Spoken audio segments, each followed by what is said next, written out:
Taphoota Piriimeer Liigii Ingilaan torban kanaan eenyutu injifachuudhaaf eegamaa jira. Akkasumas himatamuu kilaboota Liiverpuulii fi Everton odeeffannoo jiruun isinitti hima. Har'a waaree booda sa'aatii 9 walakkaa irratti Arsenaal Leicester City morkachuudhaaf gara isteediyeemii isaaniitti malee jira. Injifattoota isaa jajjaboo kanneen akka Saakaa, Gabriel Jesus, Martinelli fi Kai Havertz miidhamaan kan dhabe Arsenaal Leicester City injifatee imala gara waancaa isaa jabeeffachuu barbaada. Leicester Cityin fulbaana darbe Arsenaal waliin taphatanii 4-2tiin mo'amee jira. Leenjisaan Arsenaal Arteetaan hiriira taphasaa geeddaruun waan isarra jiruuf mala akkamii fayyadama kan jedhu kan eegamu ta'a. Milkiinoo kan eenyu taate laata?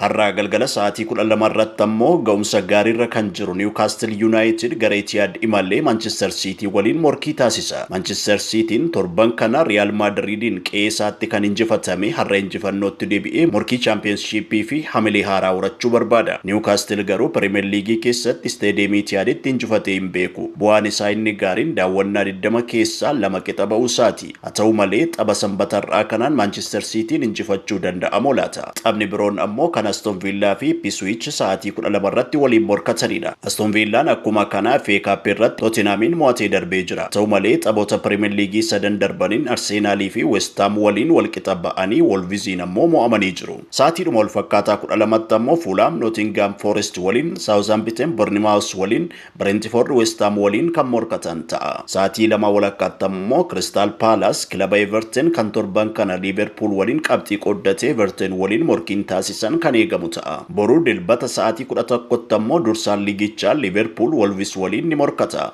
Waldaan kubbaa miilaa Ingilizii jeequmsa roobii darbee xumuraa tapha kilaboota lamaan irratti uumame hordofee Everton Liverpool fi leenjisaa isaa Arne Slot irratti himatamanii jira.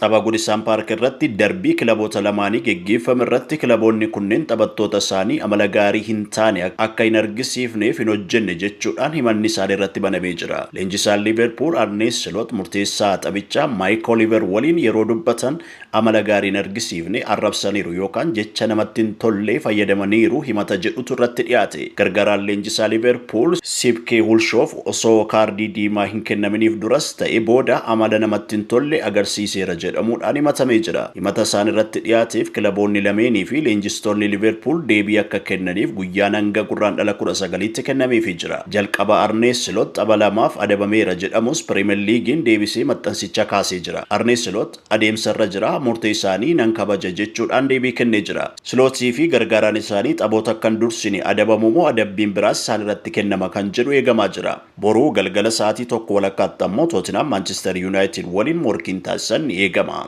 Eenyutu injifannoodhaan gala laata? Tilmaama keessan nuuf barreessaa.